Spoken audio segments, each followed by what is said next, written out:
Всем привет, с вами Витя, и вы на канале Под микроскопом.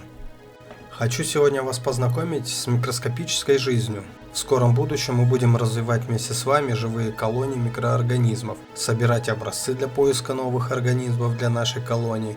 Организмы, которые мы будем исследовать на этом канале, будут почти полностью водными. Это облегчает уход за ними и легко будет их наблюдать. В микромире водная среда может быть крошечной капелькой воды в почве, на коре дерева или тонкой пленке воды, покрывающей мох в лесу или в городских парках. Организмы, представленные на этом канале, будут собраны повсюду, от почвы до прудов, от луж до рек и морей. Будем наблюдать экосистему микромира, наблюдать за крошечными организмами, которые преобразуют свет в энергию, например, растения, организмы, поедающих этих растений, и микрохищников, которые поедают всех. Начнем с трех основных видов, которые вы здесь увидите. Во-первых, это прокариоты, одноклеточные, лишенные органелл, знакомые вам как бактерии. Сотни миллионов, может быть даже миллиарда лет, прокариоты были единственной жизнью на нашей планете.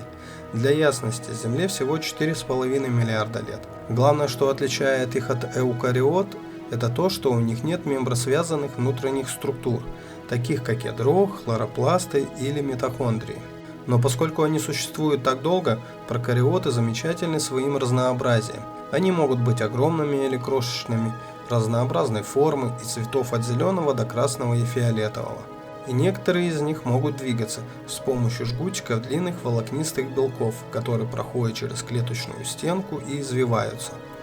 Бактерии, как правило, крошечные, и их не всегда легко увидеть, даже при большом кратном увеличении, хотя некоторые из них могут быть сравнительно огромными. И это включает цианобактерии, которые около 2,5 миллиарда лет назад были первыми организмами. 1,7 миллиарда лет назад появился второй тип организмов, который вы сможете здесь увидеть, и это эукариоты. Они, как правило, намного крупнее, и поэтому можем лучше рассмотреть их красоту и как они передвигаются.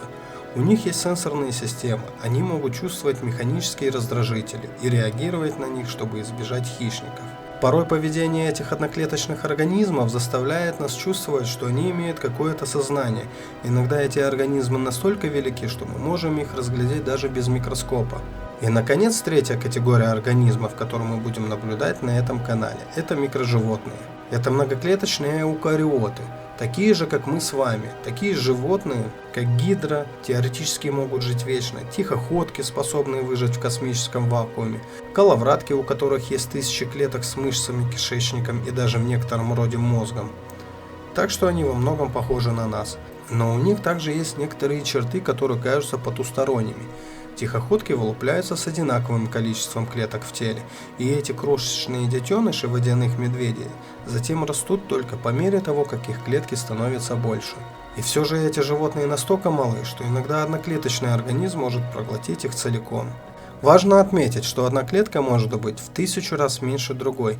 Таким образом, коловратка может иметь 1000 клеток, но при этом быть карликовой по сравнению с одним протистом. Поскольку разные увеличения лучше подходят для наблюдения за разными организмами, у нас всегда будет увеличение на экране 10-кратное, 100-кратное, 400-кратное и целых 1000-кратное увеличение с использованием иммерсионного масла. Итак, прокариоты. Простейшие организмы, которые вы здесь увидите, без органелл, но все же очень разнообразные. Одноклеточные эукариоты или протисты, они разнообразнее. И микроживотные с тысячами или даже десятками тысяч отдельных клеток. Это три основные категории организмов, которые мы с вами будем наблюдать на этом канале. И если вам понравилось видео, то, друзья, подпишитесь на наш канал. Спасибо, что досмотрели ролик до конца и отправились вместе с нами в этот замечательный микромир. До скорой встречи!